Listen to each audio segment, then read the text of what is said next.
the recording here. Just for the recording, just some basic info about you, your name, what do you play, where you worked, etc. Right. You can just list it off. Okay. May I start? Yeah. My name is Renato Chicco, and I'm originally from Slovenia. I'm an Italo-Slovenian person and musician. I'm a jazz pianist, and currently I live in Graz, Austria. So what should I say? What I do or what I did? We'll get into that a little later. You can say now if you want to. I can just list off the questions. What kind of work have you done, and what do you do now?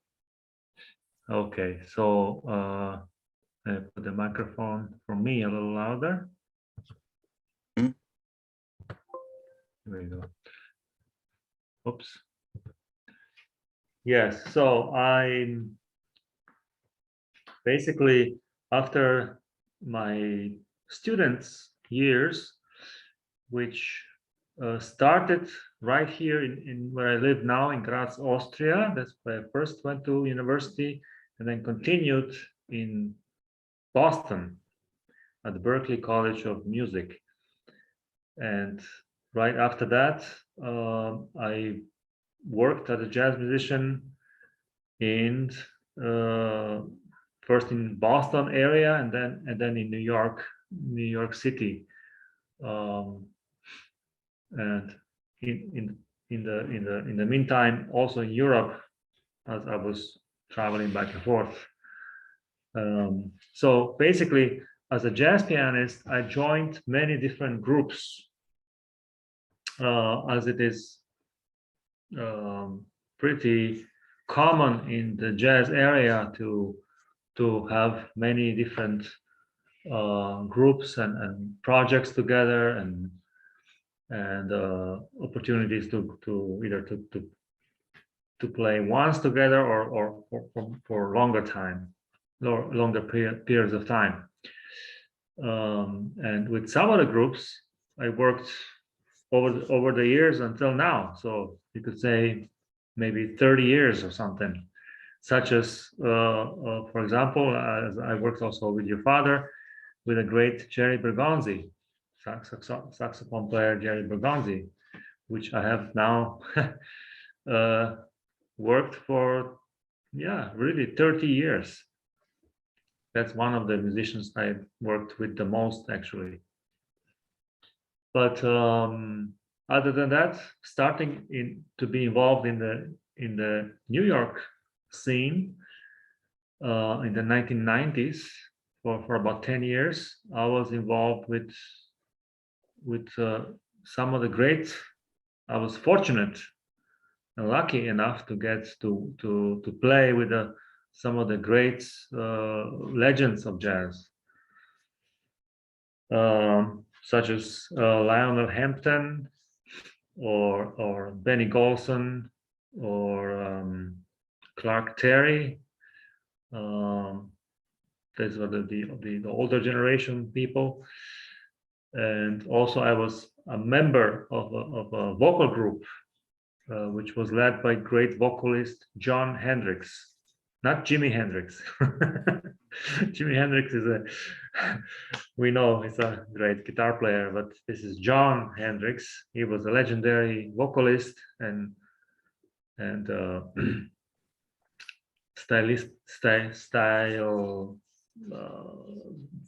he formed a style called a vocalese, which he was a very important figure for that. So anyway, so this is my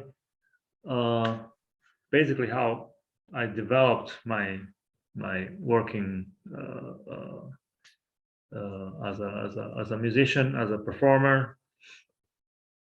So, and well, to make it a story short, what I do now is, what I started doing now is teaching also, and that I started really doing when I moved back to Europe.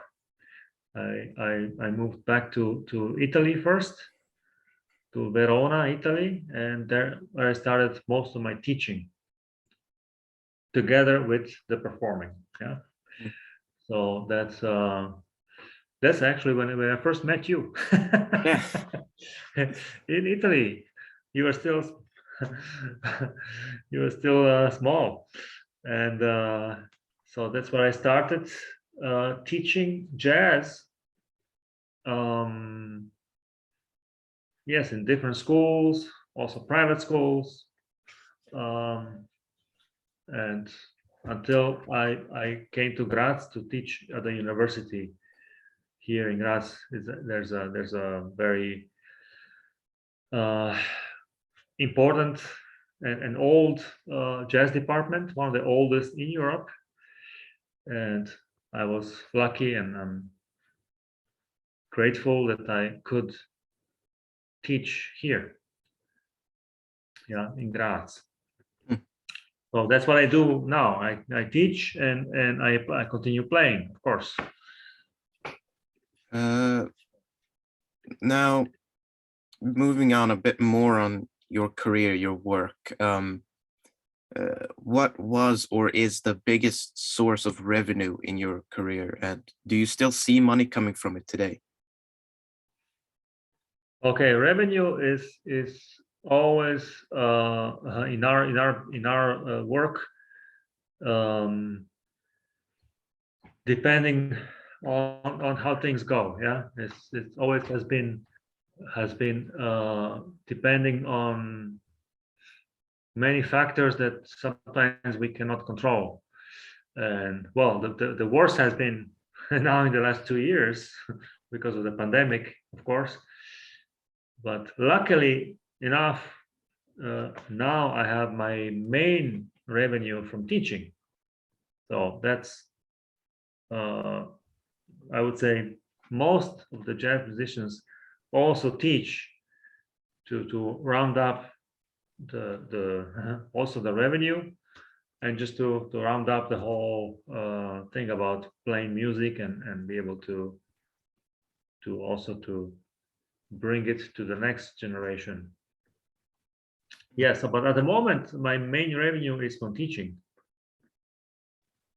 Has it always been like that since you started teaching? No, no.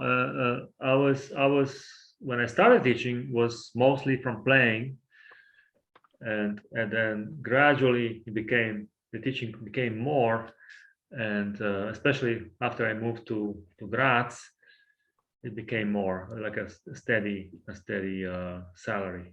Mm. So yeah, well, that's the reason also I decided to move, because it was better a better conditions. Yeah. Um, if we instead turn to more what is rewarding about the work you've done, not thinking about the money, uh, what do you think is the most rewarding about the work you do? Of course, the music. So what's rewarding is to find that why I started playing music, and why I put so much passion into it, into studying, into getting better as a musician, into practicing the piano, and that first passion that I had, that's still the same passion. And when I can do that, what I love to do is play music, play the piano and the organ now. That's the most rewarding, actually, to be successful in just doing what I love to do. Mm. And have you, at any point in your career, found yourself displeased with your with really anything, your work or your income, or really the environment of where you work? And if so, did you do anything about that? Yes, well, what we do in the area of jazz, yeah, is um, it's something that's I think it's very unique. The jazz, the jazz music and how in the jazz environment, and the fact that jazz is not really uh, fully, let's say, fully part of the music culture, or it is, but always kind of in the corner. Well, some places in some countries more than others, or less than others.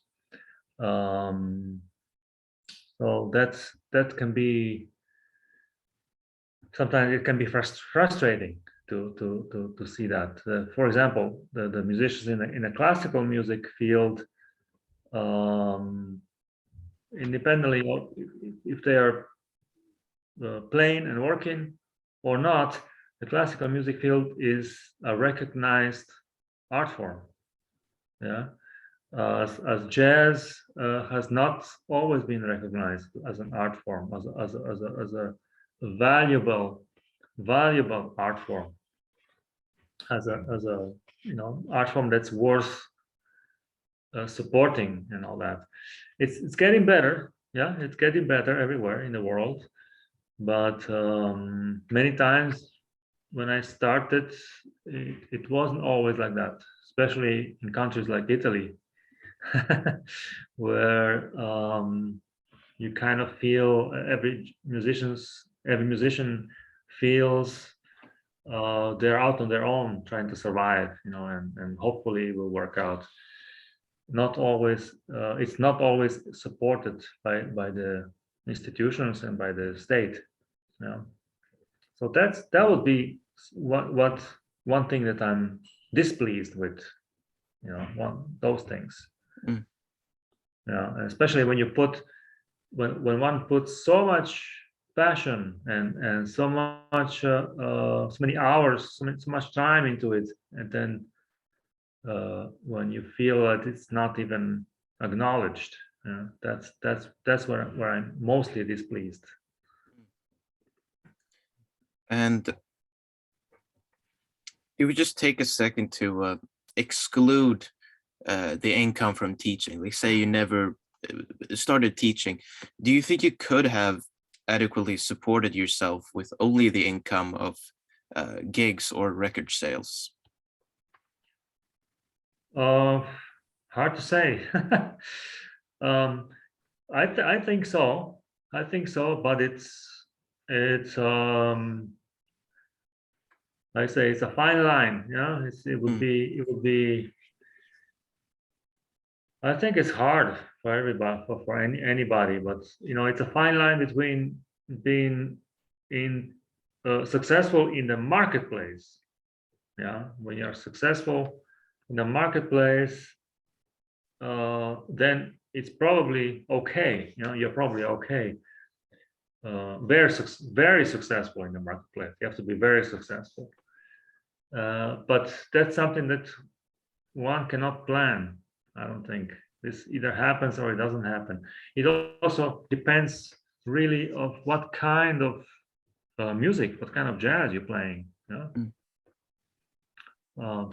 Some jazz has more, or some even jazz related styles have more market value. Yeah, you can play, for example, in a jazz rock band or jazz fusion band, and it could be that that band will be very successful and will sell a lot of records and be very visible, and then I could have supported myself only with, if I played in that band, I could have easily supported myself only with playing without the teaching. So, but I don't know, because I did start teaching, and also I like teaching, so I could never I don't know what would have happened if I didn't teach at all and I just played. Maybe I would be lucky to play in some successful band. So I think it's an area that moves, depending on the individual. And you've worked and studied both in Europe and America, because this paper is a analysis and study on the differences between America and Europe. Are there any main differences either in the musical education or in the work available, either as gigs or as teaching? Are there any big differences between America and Europe? I think there are. Yes, I think there are. Well, looking at the education part first, I think it's the main difference that is in the system, in the American system. Most of the time, to go to college or to university, one has to have a financial plan. Yeah, it's either you have the money to go to university, or you apply for grants, or you get a scholarship, or whatever form. And that's it seems like such a trivial and basic thing, but that can be deciding, if you're going to go to university, number one. Number two, which university you're going to attend. And yeah, so, and then it's connected to that. Not only that, but if you go to that university that I was accepted and successful enough to go to, one as a student, you also appreciate very much each semester that you're there, and you don't take it for granted. Yeah. And this is the third point, and this third point comes back to Europe, where the system is different, of course, and the state gives us the opportunity to go to university for free, or almost for free. It's so that's one part. That's the free part, is the easy part, and and we can also choose most of the time where to go. Yeah, most of the time. Well, sometimes it depends on the language that we want to be surrounded with. That's maybe one choice. Yeah. Not all universities are in English or in the language that one speaks. And the third part, that's the tricky part, I think. That sometimes going to university as a European student, we maybe don't put all the effort that we could into the studies. Yeah, that's something I think is true, and I see it now that I teach. I see it now in the students. I myself, I was never like that. I never.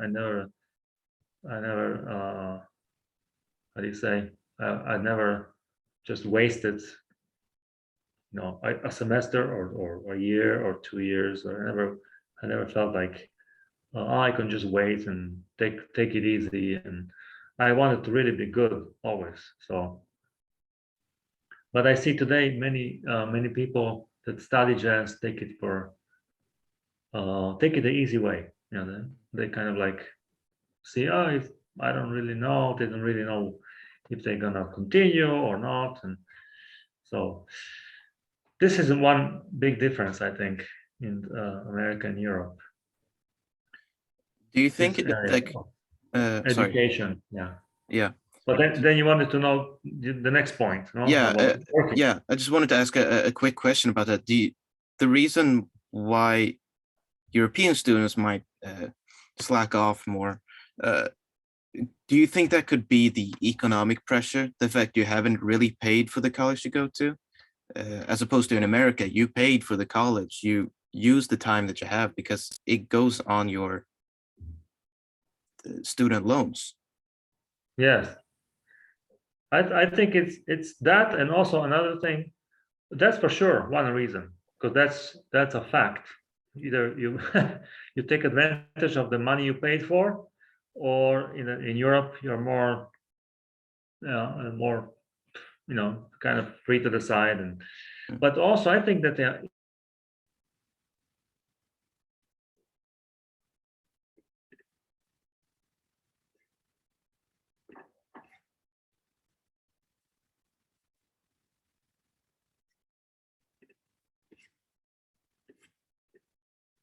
Mm. more driven, maybe in general.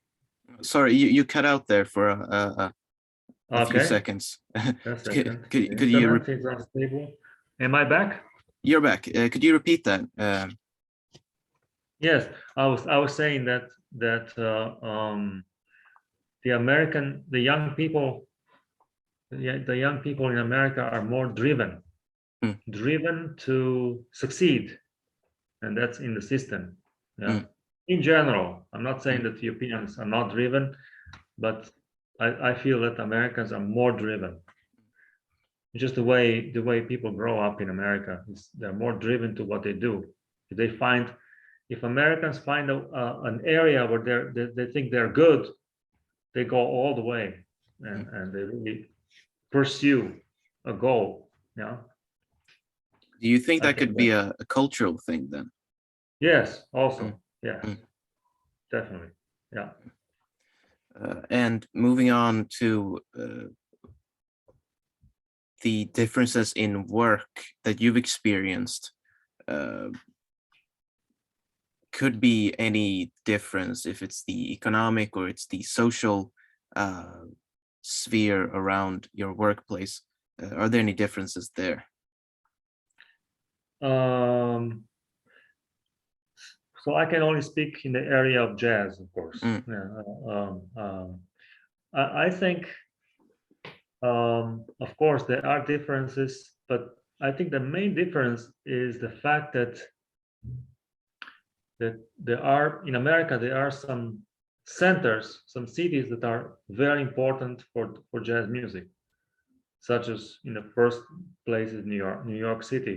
mm, Of course, New York as a city is the most important because everything happens there, and also historically, basically all the important uh, jazz, whatever recordings, bands, everything happens in New York mm. since at least 50 or 60 years. Then so and there are a few other centers, like it could be maybe Boston because it has the schools, or Los Angeles because of the recording studios, and meanwhile a few other centers. So but that the difference with that is that it's concentration of quality. Yeah, it's a concentration of very good musicians living in one place. In Europe, is musicians are spread all over the continent. Yeah, I think there's good quality, but very few places have a concentration of very high quality musicians. That's a big difference. Yeah, I think that's a big difference. That's why when we say, well, also to the young people, I always say, go to New York, go, even if you go for 2 or 3 months, experience that concentration of great, incredible musicians from all over the world who go to New York to be there, to be heard, to play, and to exchange ideas and all that. So I think talking about that makes it a very, very how can you say, competitive in a good sense environment, competitive environment for the high quality. So because of that, places like New York are very hard to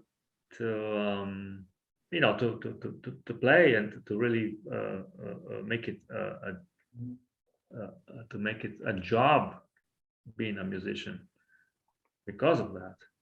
Because there are so many musicians, great musicians, and so few, by comparison, very few opportunities to really work. So, Mm.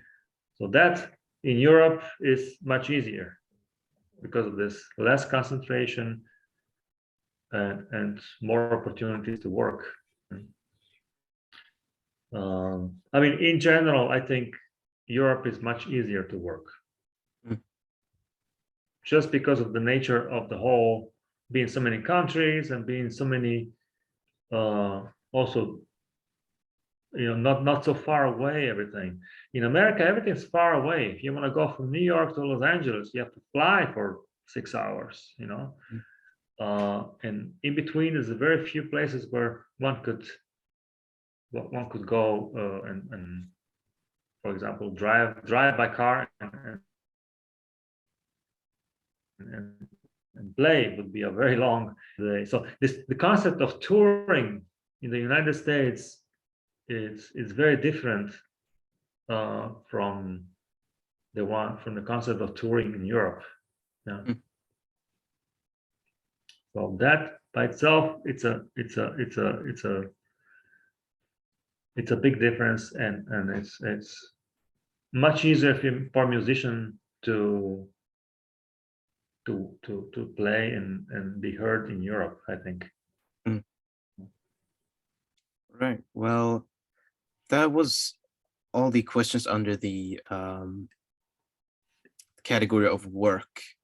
I wanted to move on a bit on the more social questions, starting with a pretty easy one. Uh, were you friends with or in contact with a lot of other jazz musicians, and where did you get some of these connections? Yeah. So I was, speaking for myself, I was always happy to be in an environment where there are a lot of jazz musicians. Starting with my own little, when I first moved after high school, when I moved to Graz, Austria, to study first. Yeah, I moved. One of the reasons I wanted to really be in the jazz university, university with the jazz department, is to meet other people, other musicians. Yeah, so the social part is for me very, very important. Yeah, very important to also just play with other people every day. That's part of the of what we do. Yeah, I think is playing with other people. I think it's very few musicians who just play by themselves, no, solo by themselves. Very, very few. Most of them, I think everybody wants to play with people, but then some of them are more successful in a social in a social aspect of it than others. I mean, I'm not really a super outgoing person, but I'm not also very super shy. So I'm somewhere in the middle, I think.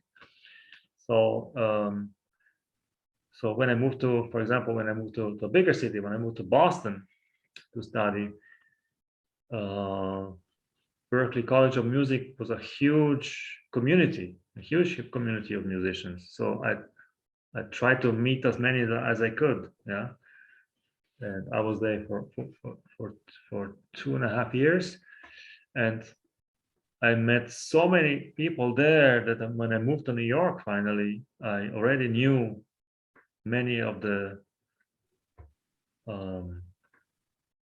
of the students that also did the same as I did, went to New York, and we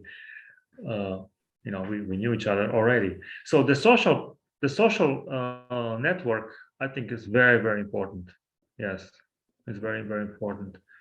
And also one other thing is if one has a social network through music, having this connection of playing together and having musical experiences, I think it's a long term uh, uh, connection. It's not superficial. Yeah, that's what I like about it. Like I can, if I meet somebody today that I haven't seen in even 10 years, I meet them and because we are connected through music and being friends, we just click right away. There's no yeah, there's no we say, hey, how you doing? Oh yeah, everything cool. We're still friends and we it's a great thing. I think the jazz community, um I don't know. I don't know if I can call it special, but it has I don't know, something warm and something warm about this connecting each other. There's something warm about it, very, very warm. Mm. Uh, so I think there are things like that in other communities too. But I think for jazz, and that's one thing I also learned or absorbed from the older generation that I think were even more a family that we go, like being that friendship. It's almost like a family feeling. And the older generation, they really talk about that a lot because I guess in the older days it was even harder to do this job what we do. Yeah. So this sort of close knit, or how would you say, friendly or warm social setting that you're describing, do you think it could be a result of the jazz scene being quite a small and concentrated, almost niche subculture of musicians, uh, where you would feel it is crucial to be so close to each other? Yeah, I think so. Well, today with the social media, the connections have spread out incredibly, yeah, incredibly in very, very much in the through all the social media platforms. It's incredible how many people we are in contact with on a daily basis almost. But and I see this for my students because it's a small community, like you said. They are connected to each other in this way, also because they have musical experiences together. And the social media, I mean, they know so many thousands of musicians, you could say in a superficial way, many more than I ever knew before the internet even. And so the young musicians, they know they're in contact with so many people, but the real friends and the real connection, I think, is with the people that they're surrounded with and that they're playing with. That's the and also they tell me the students that have finished and after a few years they are in the scene playing. They say, well, the my student years where I made my strongest connections with the people. Yeah, so that's yes, it's probably because of the scene being that small. Yeah, Mm. definitely. Yeah. And this sort of social network, do you think, is it how crucial would you say having this social network is to succeeding as a jazz musician? I think it's very important. I think it's very important. I think, and I say that's almost like from a point of view of analytical point of view, if I may say, there are so many personalities, in jazz, as we all are as people, and I think it's important that we learn how to be socially, musicians learn how to be socially competent, or how many you want to call it. So just having a social network is important. In not everybody is naturally inclined. Some people more, some people less. And if somebody is really shy and doesn't want to have contact with the outside world, just play their instruments, that's it. Well, in some degree, everybody must learn to see the community, because that's how you learn. That's how the music also is developing, through the social network. Yeah, the music itself, through exchange of ideas. I think it's very important. Mm. Yeah. And moving on a bit from that, do you or did you ever feel like you were excluded from any social activity or simply treated unpleasantly? Uh, and do you think it could have something to do with your choice of profession? Um,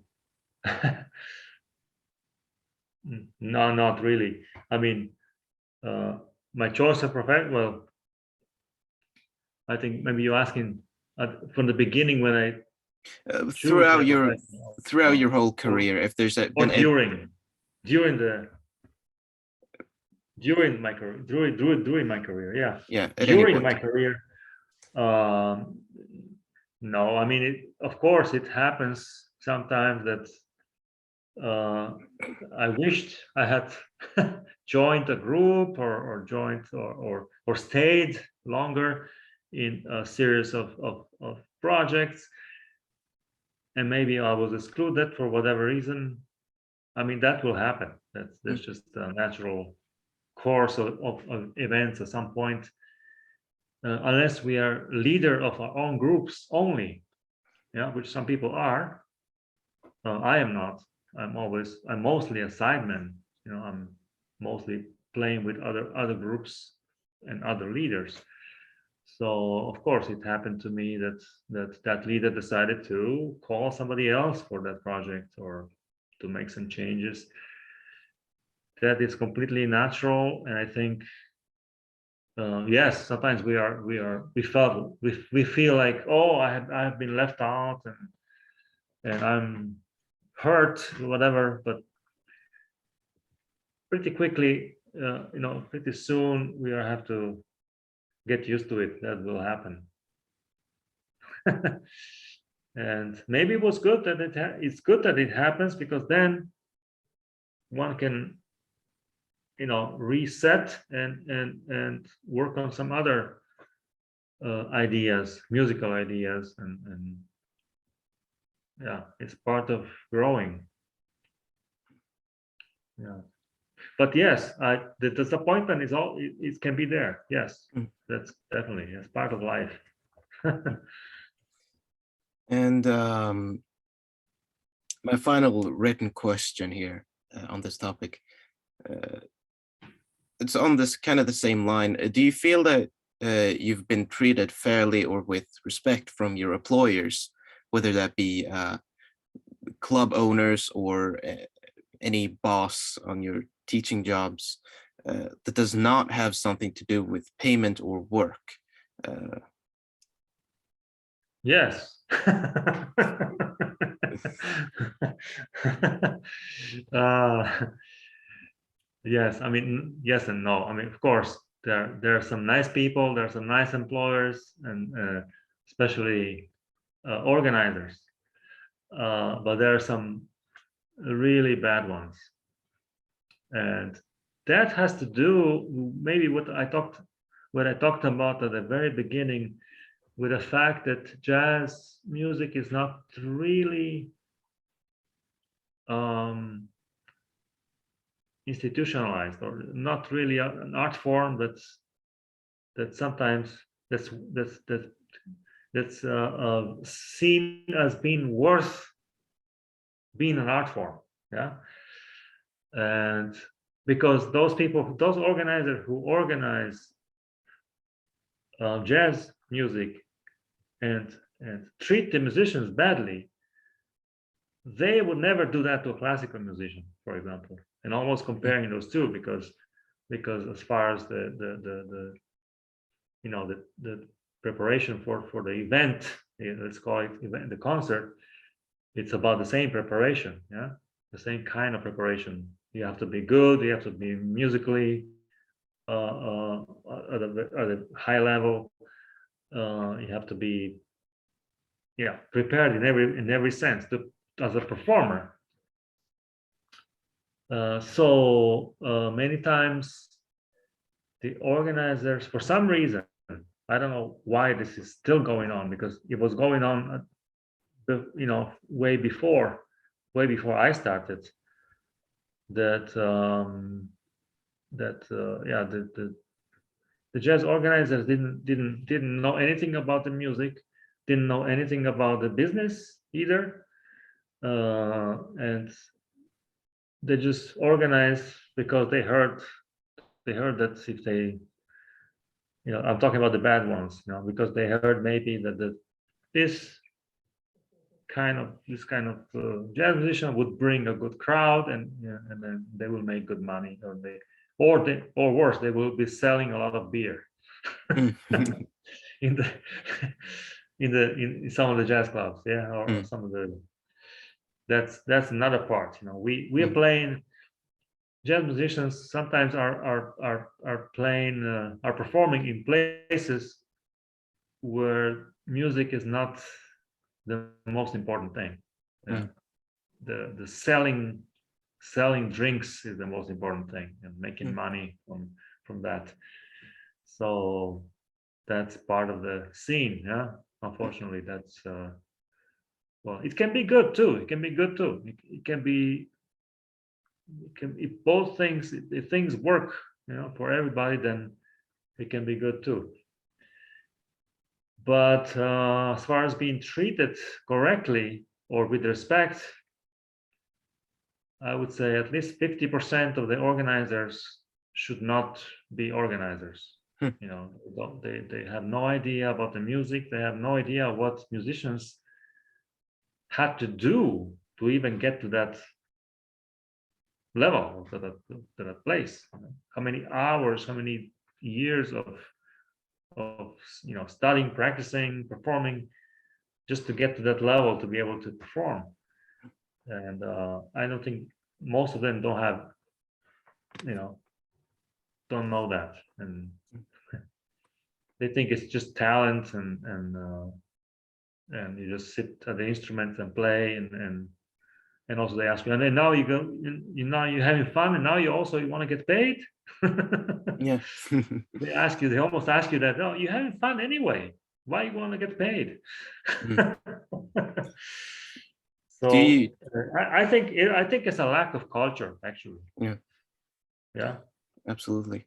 Do you have any examples of things like these happening to you? Oof, yeah, that's good for anecdotes.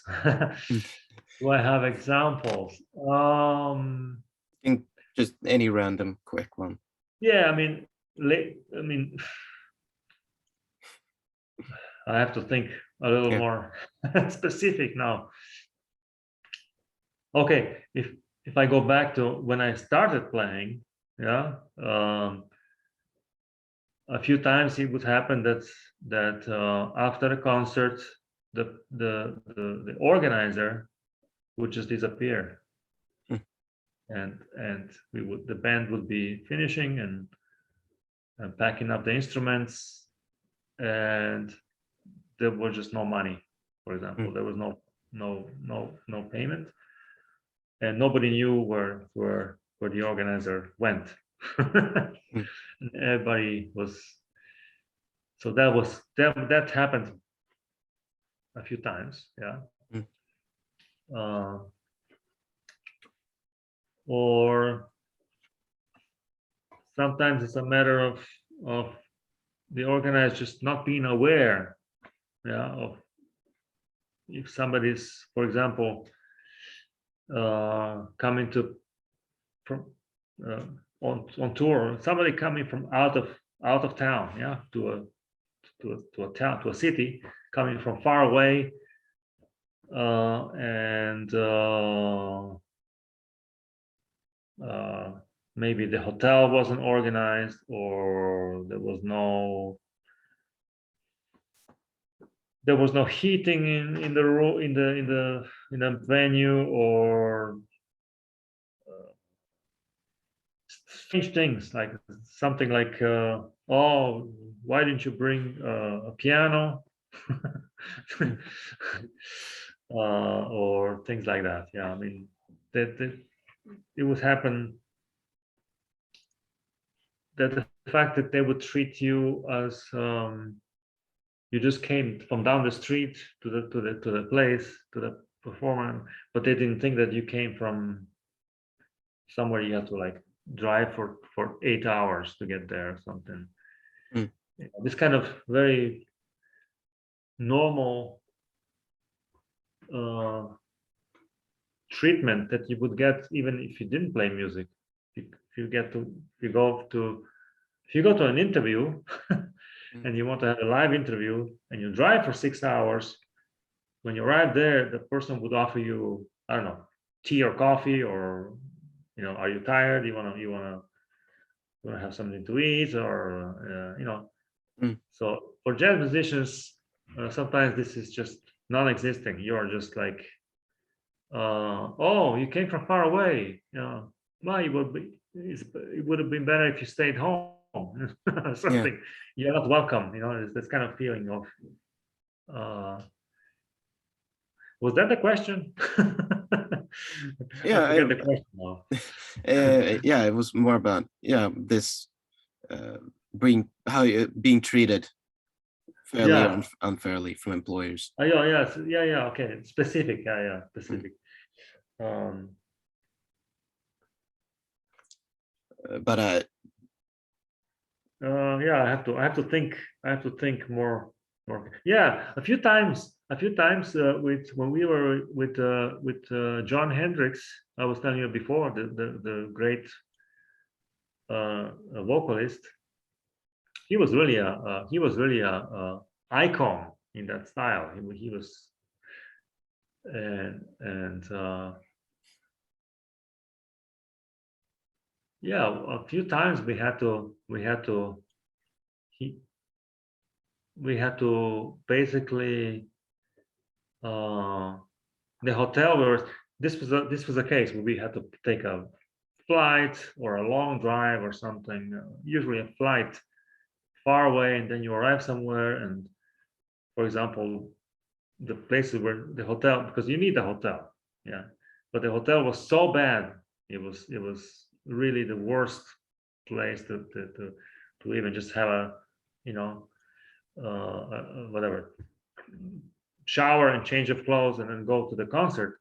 It was so bad that he had to just move to a different hotel, mm, and because it was like, for example, things like that would happen, mm, but specific things, uh, I don't remember yeah, now. it's fine. We can move on Yeah. otherwise. This sort of treatment, does that vary between America and Europe? How you're treated by employers? um I cannot say. I don't think so. Mm. I don't think so. Yes. What varies more is, I think, if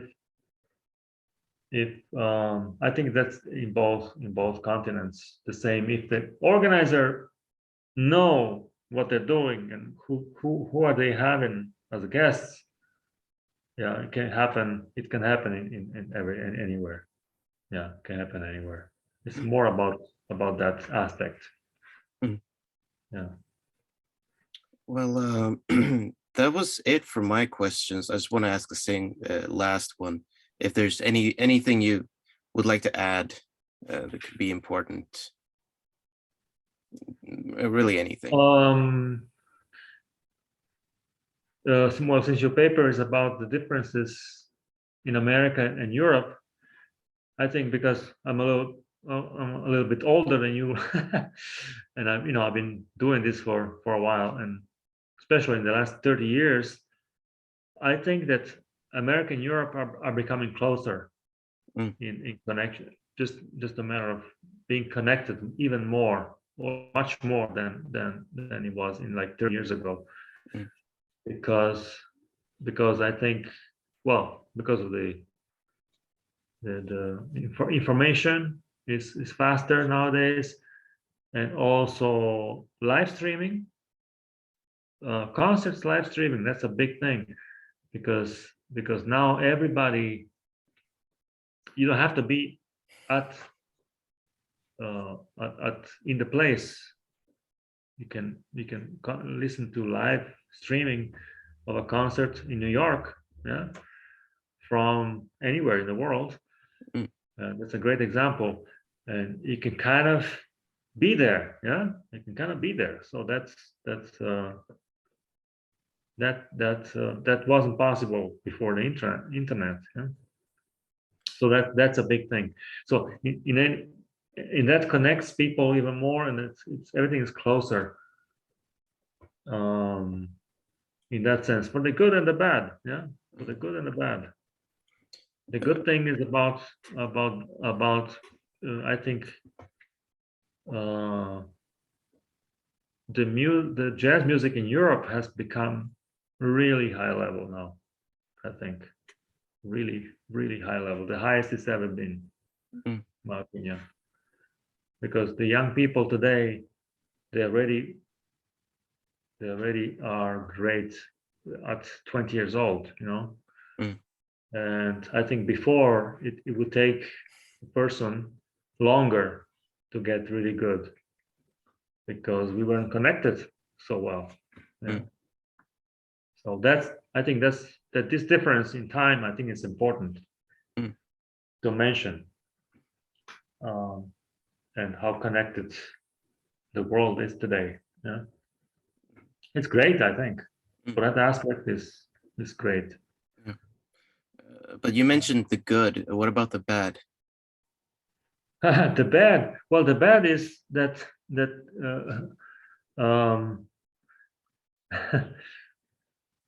well, for example, a big city in the United States, you would have to struggle to get or be really good to get the best jobs Mm, and to be able to exist as a musician and play music. Uh, and now the same is kind of happening in Europe, faster and faster. Yeah, it has to be really good to be able to work as a musician. That's not necessarily bad, but it, it's how can I say? Um, yeah, I mean it's harder to work as a jazz musician. It's harder to work in general. Yeah. So in a way, that's bad in a sense that you have less opportunity to really work and grow if you were not already at the top at mm, the top quality. If you were somewhere in the middle and you try to get better, you have less opportunities to perform. Yeah. and you were talking before about the differences between how America is more centralized or localized in their musicians and music environments, and how Europe is more spread out. Do you think that's going to change with this interconnectivity that you mentioned? Uh, Maybe. I don't really know. Yeah, it's hard to know. I Who can don't say? really know. I don't really know. I think, well, as I'm thinking out loud, I think it's important. So it's important that musicians get together and perform together Mm. to grow. So that there's no substitution for that in the live streaming thing. Yeah, the Mm. live streaming is for the information, to get the information, but not for the actual doing it. Mm. So for that, it's not going to change.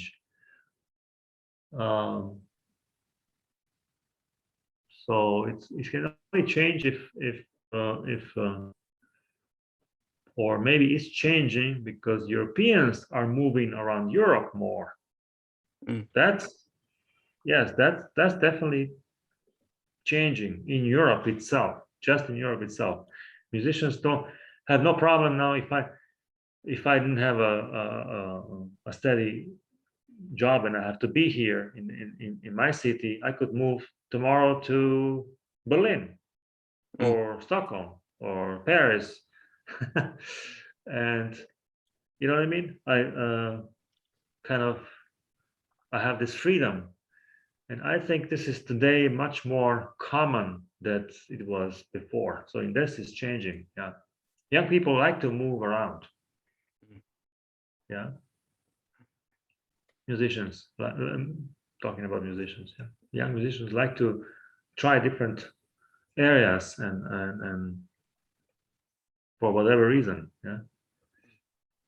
I have a lot of Italian friends that have lived either in Paris, in Holland, in Denmark, you know, and I have some Italians that live in Sweden, some friends that chose to live there. And I know people in Italy that are from different places. Yeah, I know I have musicians from Holland or one good friend from Holland lives in Italy, and so on. Yeah, I mean we have different. There's more of that for sure. Mm. That's good. Yeah, absolutely. Yeah. Well, if there's nothing more you'd like to add, that would be the last of my questions. Unless there's anything else. I think we have, we have a good subject there. Great. Yeah, yeah, yeah. I felt inspired. Yeah, great. Well, Well, I thank you so talked much. enough. Well, Yeah, thank you so are your much. parents at home? They are. Do you want to Oh, talk to them? I can tell them to come down. sure. Just to say hello. Yeah, Yeah, absolutely. 1 second. sure. Okay.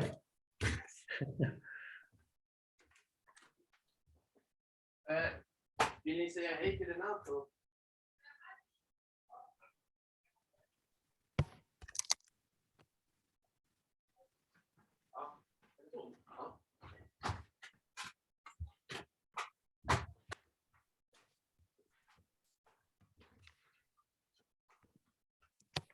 Hi, Hey. Hi. long time. Hey. How are you? Great. Hello. Good. Did you survive the COVID, Corona hell? We are okay. We're okay. I mean, it's been slow, and we're kind of just staying in the house, Yeah. but you guys, you're healthy. We're okay. Du behöver inte Yeah. Yeah, We're okay. Yes. some colds. Yeah, Yeah. we are okay. Did you have COVID? Did you have it? Did you have COVID once? Yeah. Yeah, you had it. Yeah. We had last year in January. I think it was February, Yeah. and it wasn't too bad, but Of course. anyways, yeah, it's good to have it, and and we're vaccinated also. So Yeah. I mean, we too. Yeah. But how things have changed. Yeah. How things have changed. exactly. Incredible. Yeah. Yeah. It's Incredibly. ridiculous. Yeah. I mean, traveling has been really bad. So the travel restrictions, you know, and just that's been really hard. Yeah. So Yeah. Yeah. are you managing to fly to, To Piteå? I don't know? Well, Yeah. now it's okay. In the beginning last year, I couldn't fly the first from March to the summer. Yeah. But in the fall, I could fly, but it was very restricted, and they have to have masks. And Yeah. But I did like 50% distance job and yeah. 50% live. Well, we had to do distance, you know, even though I was down the street. But yeah, of course. But yeah, how's your beautiful house? It's fine. Yeah, I heard you bought a house as well. Yeah, we moved to, yeah, we bought, well, half a house. It's a Yeah. duplex. Ah, Duplex. yeah. It's a duplex, but we have a garden and even a small swimming pool. Oh, Right. okay. Wow. That's great. Yeah, big change because we were in an apartment, you know, for 15 years. Yeah. Yeah. It's a And big now, difference. and now we needed more space. Yeah, we needed more space. Yeah, So now we have 3 floors, and I have a basement with my instruments. Yeah, so it's a Wonderful. different Yeah. thing. And you can Much better. practice, you know, No, and it apartment. happened.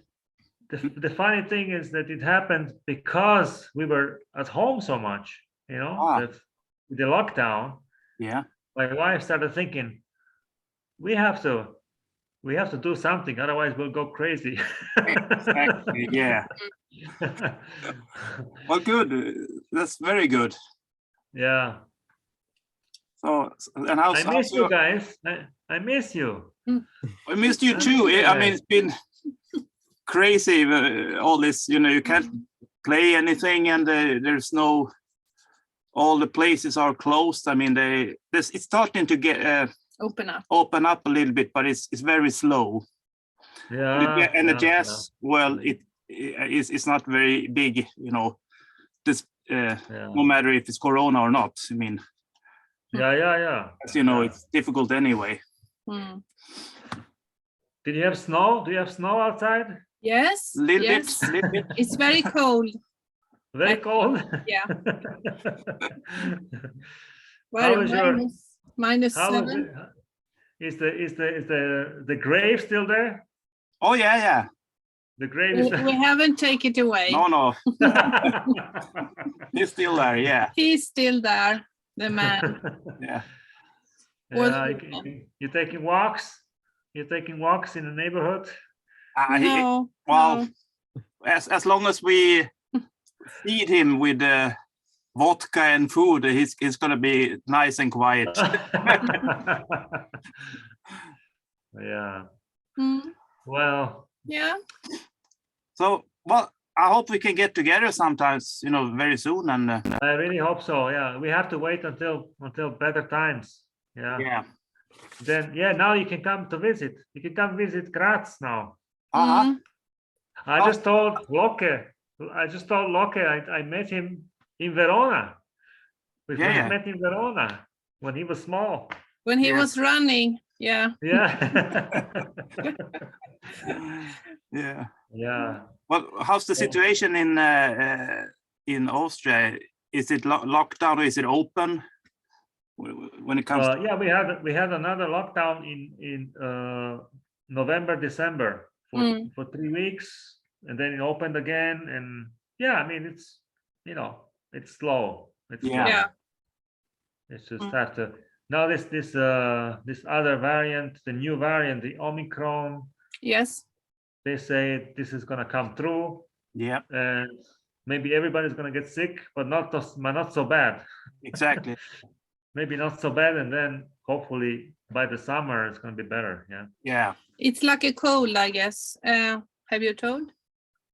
No. Luke's girlfriend had it. Yeah. Have it. Have it. Yeah. Had it. Had it. She feels fine now, but That's fine. So Yeah, it might be in the family right now. Actually. And I have a cold, or it's better today, but I have been testing. So I think maybe I have had it like an ordinary cold. So maybe Yeah. I have had it twice, and I have been vaccinated with 3 shots. So I think I have everything soon. or maybe I got it from her. We don't know yet. Or she had it anyway when she was here. Yeah. And I have a cold, or Omicron. I don't know. Yeah. So if it is Omicron, it's just like a cold. Right. It fits your sense of smell. Yeah. My sense of smell, it disappeared during COVID, and it has been very strange. You know, some stuff tastes different. But now it's back to normal after this cold. So I don't know what's happening. It's just going with the flow. You can't do anything. Well, now you have this. Now you're protected. Now you have. I say. Yeah, we are really protected if we have. Yeah. If I have had it twice and then the shots. Yeah. Wow. We don't know yet. We'll see. Yeah. It takes so long time to get the answer on the tests because so many are testing now. Yes. Yeah. Same here. Mm. Same here. So it takes several days, I guess. So I'm gonna be fit for work, I guess, when the answer is coming. But you've been working. Otherwise. I have been working all the time during Corona. Yeah. We never closed in Sweden. Wow. Yeah. Because I'm teaching the age of 9 to 13. And it has been open all the time. Yeah. So it has been my like. wife too has been working. So. Yeah. Well, guys, it's really so nice to see you. Yeah. Well, great. Well, hopefully I'll be in touch with you. There might be some gigs in May, as I mentioned. Please be in touch. Yeah, exactly. So hopefully you can travel and we can get together. Yeah, I'll take a boat. I'll go. Yeah. You can fly. Yeah, let me know. Yeah. Let me know. Hopefully it'll be better. Yeah. I'll check it out, and I have a couple of gigs, going on. So you can also call me anytime, Harry. You can call me. I said, okay, you can call me on WhatsApp, but this was for recording better. Yeah. Or whatever. Is it Zoom you're doing now? This is Zoom. Yeah. But you can. We can talk by Zoom. I'll send you an email. Just let me know.